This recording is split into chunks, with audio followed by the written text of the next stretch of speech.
इसे मैं फेंक देता हूँ बड़े भैया, आप जाइए। मुनीम जी, जो राम प्रसाद की बेटी की शादी के लिए जेवर देने के लिए कहा था, भिजवा दिया? जी हाँ मालिक। शहर में रहकर यही बदतमीजी और ओछी हरकतें सीखी आपने? अपने से बड़ों का लिहाज करना नहीं आता आपको? किससे कह रहे हो तुम?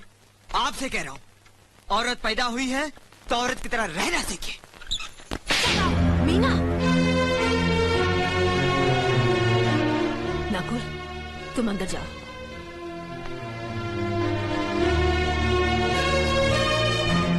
पागल हो गई हो तुम? औरत होकर एक मर्द पर हाथ उठाती हो? इतनी ऊंची घराने की बहू होकर ऐसी नीच हरकत, शर्म नहीं आई तुम्हें? कौन सा ऊंचा घराना? ये जहाँ सिर्फ एक आदमी राजा है और बाकी सब उसके गुलाम। मीना, चिल्लाइए मत। आप मेरी सास नहीं है। जिस तरह आप इस घर की बहू है वैसे मैं भी हूँ। बहू हो तो बहू की मर्यादा में रहो। मर्यादा की रस्सी में तो आप जैसी जाहिल और गवार औरतें बनती हैं। मुझ जैसी पढ़ी लिखी मॉडर्न जमाने की लड़की नहीं। Uneducated idiots. Excuse me. I'm not an illiterate. I'm a graduate from the University of Allahabad. I am aware of the modernization of women, but I have not forgotten my culture, my customs, my traditions and my values. And most of all, I'll never ever forget that I'm an Indian woman. Modern जमाने की औरत भी औरत ही होती है। उसे भी मर्द ही ब्याह कर ले जाता है, मर्द को ब्याह कर वो नहीं ले जाती। जमाने ख्याल और लिबास बदल देते हैं, औरत की शरीर की बनावट नहीं। लोग तुम्हारे ख्याल की लड़कियों को लज्जत का सामान भले ही समझते हो, इज्जत के काबिल कोई नहीं समझता। इज्जत आज भी उन्हीं औरतों की होती है जिनकी आंखों में हया हो, लाज हो, शर्म हो। हम नहीं कहते कि तुम बंदिशों में रहो, लेकिन अपने दायरे की सीमा को मत भूलो। लड़की जब अपने माँ बाप के घर होती है तब उसके कांधों पर अपने ही घर की इज्जत का बोझ होता है, लेकिन जब वो बहू बनकर ससुराल जाती है तब उसके कांधों पर एक नहीं 2 परिवारों की इज्जत का बोझ होता है। आज जिस तरह तुमने नकुल को तमाचा मारा है, अगर उसी तरह उसका भी हाथ उठ जाता तो तुम्हारी क्या इज्जत रह जाती? कभी सोचा तुमने? क्या बात है मीना?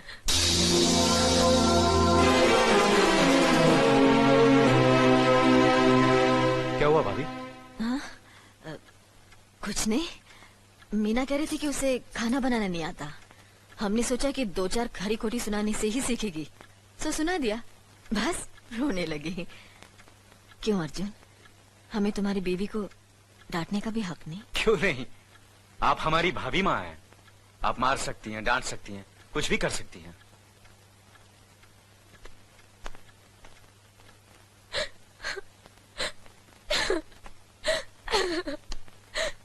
मैंने भूल की जो मैं लोगों के बीच आ गई। मेरी तो इस घर में कोई इज्जत ही नहीं है। जब देखो तो सब मेरी इंसल्ट करते रहते हैं। मैं कब से रो रही हूँ, तुम पूछ भी नहीं रहे हो कि मैं क्यों रो रही हूँ। बेकार रो रही है तो कौन पूछेगा? अच्छा, तो मैं तुम्हारे लिए और इस घर के लिए बेकार हो गई हूँ। अरे बेकार तो तुम हो गए अपने परिवार के बीच में रहकर। मैं कब से बोले जा रही हूँ और तुम हो के सुन ही नहीं रहे हो। इंसान की चीख सुनकर लोग शुभ अशुभ का विचार करते हैं, लेकिन जब मेंढकी को जुकाम होता है उसकी चीख की कोई परवाह नहीं करता। ये मत भूलो कि जब मेंढकी चिल्लाती है तो आंधी और तूफान आते हैं। आंधी और तूफान आएंगे तो उसका नतीजा तुम्हें ही भुगतना पड़ेगा। तो फिर ठीक है, अब मैं तुम्हारे साथ तब भी रहूंगी जब तुम मेरे साथ मेरे डैडी के घर रहोगे।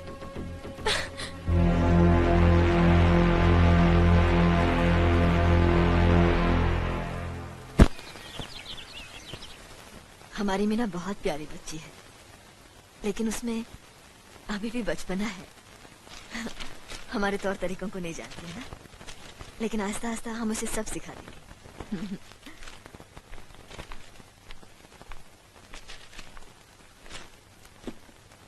बड़े भैया, ये अपने घर जाना चाहती है। जाना भी चाहिए। 4-5 महीने हो गए, मायके की याद भी आती होगी इसे। और अर्जुन, तुम्हारे ससुर जी तुम्हें कई बार बुला चुके हैं। तुम भी कुछ दिनों के लिए हो आओ, तुम्हारा मन भी बहल जाएगा। अगर ये वापस लौटने के लिए जा रही होती तो मैं जरूर जाता, मगर ये तो हमेशा के लिए इस घर से जा रही है। कैसी बातें कर रहे हो? अगर तुम दोनों के ख्यालात एक दूसरे से नहीं मिलते तो इस मामले को घर की 4 दीवारी में बैठकर आपस में सुलझा लेना चाहिए। बहू शहर की पढ़ी लिखी लड़की है, उसे गांव की रीति रिवाज के बारे में क्या मालूम? ये तो तुम्हारा फर्ज बनता है अर्जुन कि तुम उसे हमारे तौर तरीके सिखाओ। सिखाने से कोई फायदा नहीं बड़े भैया, ये खुद को इस माहौल में डालना ही नहीं चाहती, इसलिए भेज रहा हूं। अच्छा, तो तुमने फैसला भी कर डाला? बड़े भैया, बात यह है कि मैंने मीना को, तुम बहुत समझदार भी हो गए हो ना, तो फिर तुम्हें इतना तो समझ लेना चाहिए, अगर बहू अपने आप को बदल नहीं पा रही है तो तुम बहू के मुताबिक बदल जाओ। आखिर वो तुम्हारी पत्नी है, उसका साथ देना तुम्हारा धर्म है। तुम्हारे भरोसे ही तो उसने अपनी सारी जिंदगी सौंप दी तुम्हें। अर्जुन, मेरे दर पर तुम तड़प उठोगे, तुम्हें तकलीफ होगी तो मैं रो दूंगा, क्योंकि हम दोनों एक ही मां की संतान हैं। खून का रिश्ता है हमारा, मगर पत्नी का नाता उससे कहीं ज्यादा गहरा होता है, क्योंकि वो पराये घर से आकर अपनों से कहीं ज्यादा अपनी हो जाती है, परछाई बन जाती है हमारी। पति शरीर है तो पत्नी उसकी आत्मा है। पत्नी ही पति के जीवन को सही अर्थ देती है, उसे कामयाब बनाती। पत्नी के बगैर पति बेजान और बेमाने हो जाते हैं। अगर आज तुम अपनी पत्नी को हमेशा के लिए उसके मैके छोड़ाओगे तो यह गांव, यह समाज क्या कहेगा हमारे बारे में? जरा सोचो अर्जुन, न्याय के सिंहासन पर बैठकर जो लोगों के अच्छे बुरे का फैसला करता है, अगर उसी के घर में नाइंसाफी होगी तो लोग हंसेंगे हम पर, किसी को मुंह दिखाने के काबिल नहीं रहेंगे हम। बड़े भैया, मुझसे भूल हो गई, मुझे माफ कर दीजिए। मुनीम जी। जी मालिक। जायदाद के दस्तावेज लाइए। जी अभी लाया। बहू, पति ही पत्नी की असली शक्ति होती है। हमारे पुरखों ने कुल धर्म पत्नी के बारे में कहा है, जो पति के काम में उसकी मददगार हो, उसे अच्छी सलाह दे, जो दासी की तरह उसकी सेवा करे, मां की तरह उसे खिलाए पिलाए, लक्ष्मी का रूप और धरती की तरह उसमें सहन शक्ति हो, वही आदर्श पत्नी होती है। औरत की सोच मर्द का मुकद्दर बनाती है। वो जब बनाने पर आती है तो कुटिया को महल कर देती है, और जब बिगाड़ने पर उतरती है तो महल को मिट्टी का ढेर बना देती है। मालिक, ये जायदाद के दस्तावेज हैं। हमारी जमीन जायदाद कहां कहां है और कितनी है, उसका हिसाब किताब ना बाबूजी को मालूम था, ना हम तीनों भाइयों को मालूम है। बहू, तुम पढ़ी लिखी हो, आज से इसका हिसाब किताब तुम देखोगी। लक्ष्मी जी। अपनी चाबियों का गुच्छा और ये कागजात बहू को दे दो।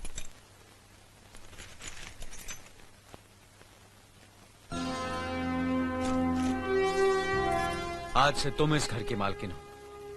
तुम जहां कहोगी, जिस कागज पर कहोगी, हम तीनों भाई चुपचाप आंख बंद करके दस्तखत कर देंगे। जैसा कहोगी वैसा ही करेंगे। बस एक ही विनती है बहू, हम तीनों भाइयों को अलग करने का ख्याल अपने मन में कभी आने मत देना।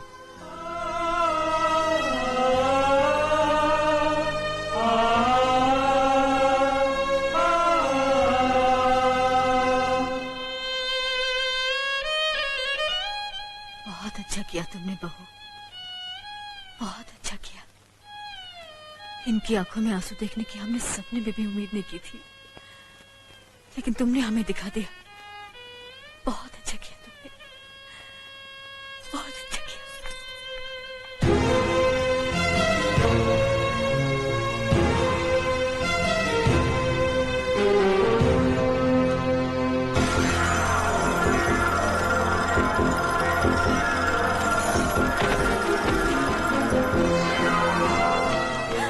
मीना, मीना, क्या हुआ बहू?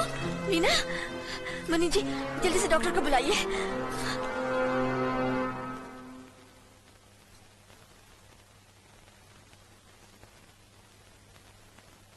घबराने की कोई बात नहीं, ये माँ बनने वाली है।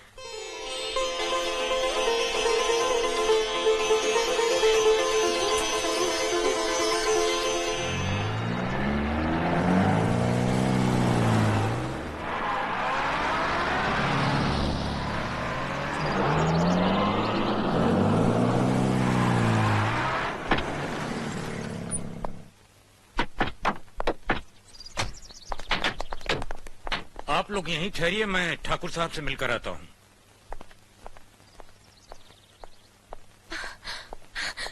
डैडी, डैडी, कैसी हो बेटी? What a pleasant surprise. आने की खबर भी नहीं की।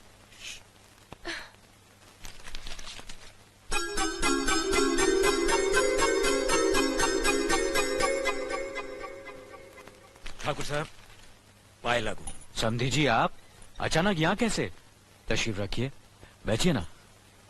आपके बराबर बैठने की मैंने कभी गुस्ताखी नहीं की, तो आज कैसे करूंगा? बहुत दिनों बाद हम लोग मिल रहे हैं। कहिए आपका कारोबार कैसे चल रहा है? आपकी कृपा और आशीर्वाद से ठीक ही चल रहा है। दिल्ली में इंडस्ट्रीज मिनिस्टर के साथ कब की अपॉइंटमेंट ली है? कल सुबह 11 बजे सर। इनकम टैक्स केस का वकील ने कहा है कि 15 तारीख की हियरिंग में मामला क्लियर हो जाएगा। आज एक्सपोर्ट का माल जापान के लिए जहाज से रवाना हो जाएगा ना? जी हाँ सर। नमस्ते ठाकुर साहब। नमस्ते नमस्ते नमस्ते। अरे दीनानाथ जी, आप लोगों ने यहाँ आने की तकलीफ क्यों की? मैं आपकी संस्था के लिए गवर्नर साहब से बात कर चुका हूँ, आपका काम हो जाएगा। धन्यवाद, बहुत बहुत। अरे गोपीनाथ जी, होम मिनिस्टर ने वादा किया कि आपके भाई का ट्रांसफर जल्दी ही हो जाएगा। Thank you sir. Daddy, good morning daddy. Good morning my child. आप कहीं जा रहे हैं क्या? हाँ बेटी, एक जरूरी काम से दिल्ली जा रहा हूँ। अपना ख्याल रखना। ओके। Okay, bye. पास में ही फैक्ट्री के लिए जमीन देखने आया था, सोचा आपके दर्शन करता चलूं। अब इजाजत दीजिए। इतनी जल्दी कैसे जा सकते हैं आप? भोजन तो करते चाहिए। माफ कीजिए, आप तो जानते ही हैं, बाप बेटी के घर का खाना तो क्या, पानी भी नहीं पी सकता। शहर में रहकर भी अभी भी आप इन बातों को मानते हैं? शहर में रहूं या गांव में, मैं अपनी परंपरा और संस्कार कैसे भूल सकता हूं? आखिर मैंने इसी मिट्टी में जन्म लिया है। अच्छा, चलता हूं। अजी, कम से कम बेटी से मिलकर उसकी कुशलता तो पूछ लीजिए। ये क्या कह रहे हैं आप? मैं इतना ऊंचा नहीं हूं कि अपनी बेटी की कुशलता पूछकर आपका अपमान करूं। ठाकुर साहब, ये तो मेरी बेटी का सौभाग्य है कि वो इस मंदिर जैसे पवित्र घर में बहू बनकर आई, और फिर आपकी छत्र छाया में तो वो कुशल हो गई। राम राम। राम राम। बेटे, जिस तरह तुम मैके में चहकाती रही हो ना, वैसे ही अपनी ससुराल को भी महकाती रहना। जी।